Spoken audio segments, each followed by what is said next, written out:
they don't really look to take the towers just yet. As long as they can hold their own with the tombstone defensively, I think LGD are really happy. They almost have a full mech on Undying now as well. That is pretty huge. Getting so big on him. Razor, who's been free farming top, still hasn't got I say free farming as much as he can with 3 deaths to his name. That mech on him is really, really delayed. It really is. Some pinks coming out here. They know exactly where the Sanking is. But they're going to try and take the tower anyway. They can't really do anything about it. Like, you're looking at the 2 heroes who don't have a stun. So Yao could just walk up inside the Sandstorm, sit there, and plasma field damage might do some work. The Illuminate, she hitting nicely, but the tower's within deny range, so LGD would just get rid of this. They're happy to let it go and just give a little bit of gold, but not the huge amount to Fnatic. Yeah, it's very good. Nice deny there, and worth the rotation as well for Storm. Ohio, he's too far down. The call down. Ohio's actually dead here. The call down would kill him if the Rocket Barrage didn't. And Yao also making his way up. They triggered the drum charge, so good movement speed to reach Johnny. And Johnny duking it around the tree line. He sees them with the Dire Observer Ward, so he knew where they're making their move. Throws the shards out, keeping LGD back. Can he TP out, though? He doesn't have to. Oh, they actually backed off. MMY didn't jump for it. They instead go after Mushi, who thought, yeah, they're going to be chasing my teammate. Instead, they're killing the Night Stalker in the mid lane. KOXYT being in, but he's here just too late. Wow, this is such a snowballing Storm as well. Fnatic, they don't have the best heroes against Storm. Sure, you have the Night Stalker Silence, but that's really the best that you have. Fisher's okay, but not that great against Storm as well. It's almost like you need to have that Blink Dagger on the Earthshaker so we can get the instant Echo Slam stun. Yeah, exactly. And then like almost a Blink Dagger on the Tusker, so it's a follow-up Walrus Punch. You need the combinations to land on Storm. You can't just do one Fisher and hope that that's going to stop him. So, of course, if you can get the silence on him, that's a very good chance of killing the Storm. But now he's looking so tanky, buying into the point booster, going for the Bloodstone as well. But there is an upside. The fact he doesn't go for a BKB at the start means at least the silence is still able to be effective, and as well as the stuns. Yeah. Of course, on the flip side, he's insanely tanky, so you can stun him, but if you don't have enough damage during the period of time to kill him, then it doesn't really matter.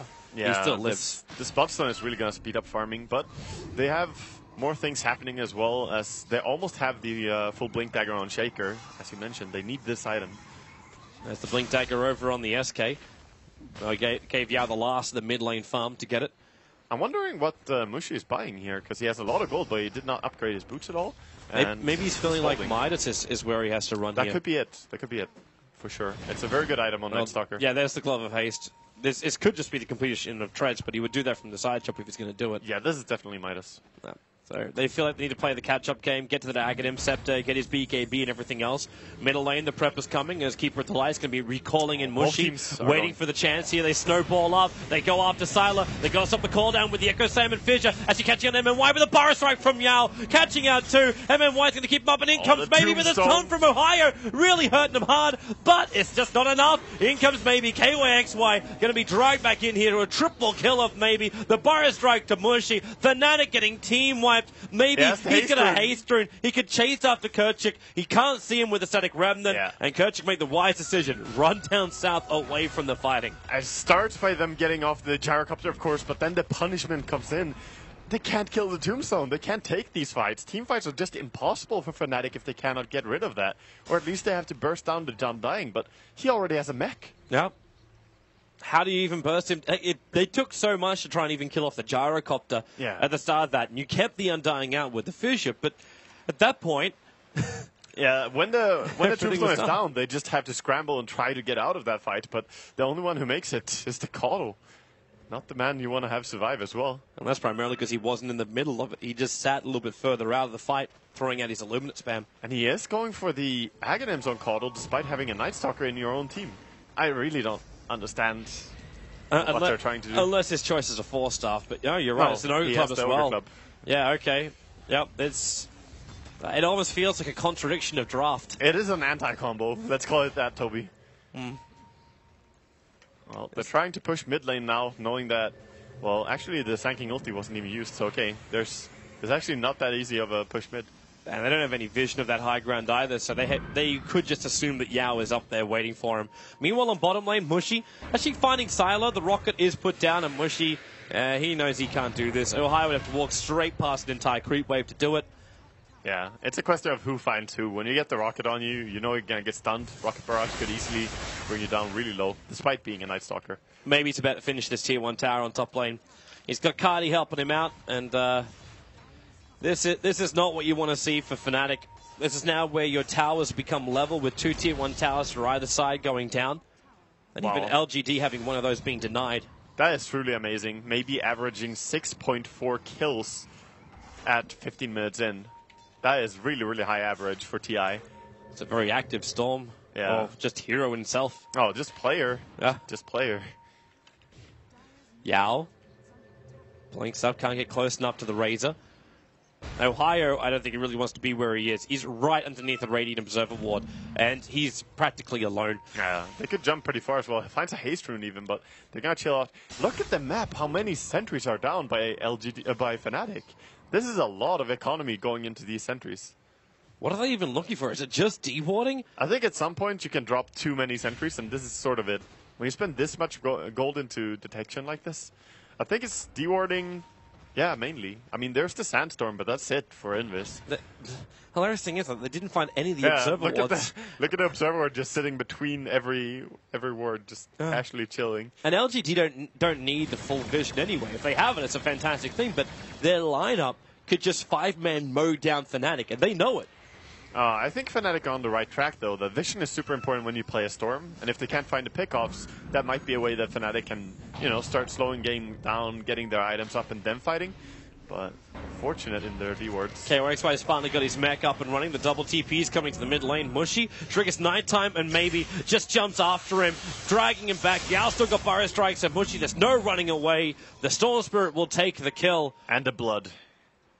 He has his Bloodstone starting to fill up now. Every single gank. He's going to pay him off so much more. And he's almost got as many kills as he's got Bloodstone charges right now. 8-0-3 on this Storm Spirit. I think it's almost time for another jump up towards Johnny. Johnny still with Snowball available, but he'll never get it off. The stuns just remain for too long, and the Tombstone in case Fnatic was going to counter-initiate. Just perfect chain stunning right now by LGD. Having that 3 points up a Vortex, and then Zanking follows up. And they just keep pushing into this tier 1 tower. Fnatic, even with the Fissure, even with the Illuminate, they cannot stop the push from LGD. No, this push is definitely too dangerous. And I'm getting really worried for Fnatic because the item progression is there for every single player on LGD.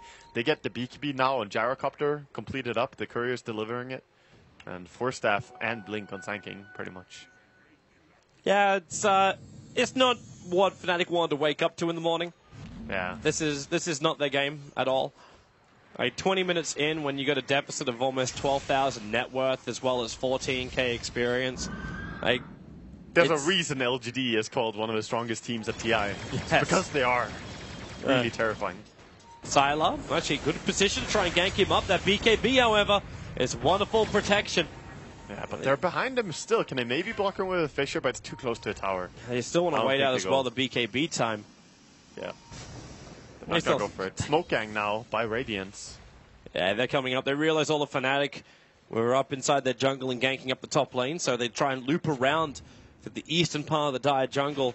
And now their smoke will break, so they know exactly where Mushy is. Johnny is still right behind him and will need to shard to keep the rest of LGD out, but they just Burrow Strike over on Johnny, taking out the Sun. The silence will be there, but then again, you're getting such damage on a Mushy and Johnny at the side of the fight that MMY just going to go to town, punching them down. Fnatic, there's losing Mushy as well as maybe jumps around. The Burrow Strike back through too. This is a horrible fight. This could even be the first GG call when you actually don't even lose a tier 2 tower. I think they're going to keep trying, but they cannot find an opening for the... Oh, are they still going to kill the Shaker? Yeah, they found the Shaker as well, up in the trees. The Echo Slam from Ohio, looking for some kind of counter. Maybe we'll run in here. They control him. It's a full team wipe in favor of LGD. 15 charges. Okay, this Storm is snowballing harder than he ever could. Like, 15 charges at 21 minutes in, and they didn't even have to use the ulti. Like, Zanking still has his ulti. How are they winning these fights so hard? The controls can even be even better. This Courier's bringing out a Yule Scepter now. You can basically take player after player out of fights. 4-star Fin for Yao. Fnatic's got no answer to this. Yeah. Like, you can de-push all you want. You can take out the creep waves, but it's only going to take one creep to get anywhere near the tier 3 tower, and LGD won't even back off. For now, they can actually secure Roshan or look to take out the remaining Tier 2 towers of Fnatic. Yeah, that's how it's looking. Fnatic need to rely heavily on Shaker. Ohio that has to do some carrying in this game, but in that last fight, he had the Echo ready and he was outside of the fight, but they just didn't stack up enough. He couldn't get the blink in. He only used the Echo when he was being picked off at the end there. It's looking grim, Toby. Yeah, I'm trying to remain positive at this point for Fnatic, but what they basically need is the rubber band to kick hard. They do. That's really all that's going to save them from this. They've got to catch out some core Fnatic players, LGD players, when they're just out of position. That's all that's really going to help them here. Yeah. And catching out anyone, because they've got such a huge advantage with every single player. They even have a Yule Scepter now on Storm, so even if you get the silence from Night Stalker, this is purely to counter that as well. He can just remove that. So this is getting harder and harder to say who's going to be the possible kill. You go on Sanking, he can Force Staff away. You go on Storm, he can Yule Scepter himself. You go on the BKB Gyro, like all of them are difficult. Yeah. Fnatic, well, she's coming out with a Sentry Ward. Unfortunately for him, like, look at this Sentry Ward coverage. They're trying to get rid of the aggressive ward. All the wards. Yeah, they actually miss every single one. They commit 3 sentries to find the 2 observers. He finds that one. Okay, 4 sentries to find 1 of the 2 observers. That's not even 4. That's like they have 7 sentries down in their own jungle in total. They're really spending a lot of money into that, and you can see it in their item progression. They're suffering. The top 4 net worth are LGD heroes. They're going to lose them all now. MMY is walking in here with a gem, so all of their counter vision doesn't count for squat. Yeah, they get to see how many sentries have been put down. Yeah, look at the ping actually. Well, yes, from one of our spectators.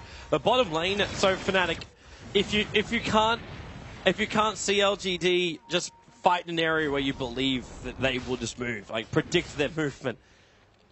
That's if they want to try and fight in this bottom lane. They leave 1 observer ward behind. I mean, they do have some intel, at least on Fnatic. They have their own deep wards, so they see the movement. But the problem is LG is infesting their side of the map right now, taking that over.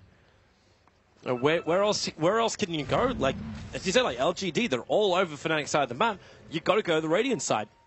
Yep. It's the only option you got. Safest place is enemy base. And I'd love to say you could just do like we just go for Roshan to try and catch up on the farm. They're trying bottom. Yeah, Fisher in with the shards. They're not trying anything. This is a hi, we're down here, so the rest of you guys TP and try and find kills on us. Johnny's TP takes a very long time. And this just means Fnatic can now move into their own jungle. They get themselves out as quick as they can. Yeah, they're centering down. How much money? This is when I kind of wish we had that quick buy. Like, how much money did you spend on wards during this game already? Yeah, Fnatic would have to be somewhere near like almost 1,000. I am actually baffled. I've never seen so many sentry wards bought by one team at 25 minutes. Like, actually ever. It is insane. But that stunts your growth so much. And normally we see that against a team with Invis heroes. Like, even against a team with like 3 Invis heroes, we might not have seen this many sentries. They were really scared of LGD's vision and control of the map. But they're not really countering it effectively enough. No, they're not. For every 4 wards that were placed, they find 1 observer. Yeah, that's not good return. Well, Fnatic, this push is coming on the bottom lane from LGD. Ohio's still sitting there, but it's a level 1 Echo Slam. He doesn't even have level 2 on this thing yet. And Razor hasn't completed his BKB. Mushi also trying to do the same kind of thing, reaching BKB, but not there yet. Pumping the hand of Midas as much as he can, but they're just too far behind. And Fnatic, are they actually looking to fight? Okay, they're going to try and fight outside in their Tier 2 tower. I don't know if Tier 2 tower is a fight they can take, though. It's probably just going to be attempt to split push or delay them as much as possible and fight the high ground. They're buying a gem of their own. They need 11 on Shaker as well, because level 1 ulti is not going to be enough. Okay, so they've given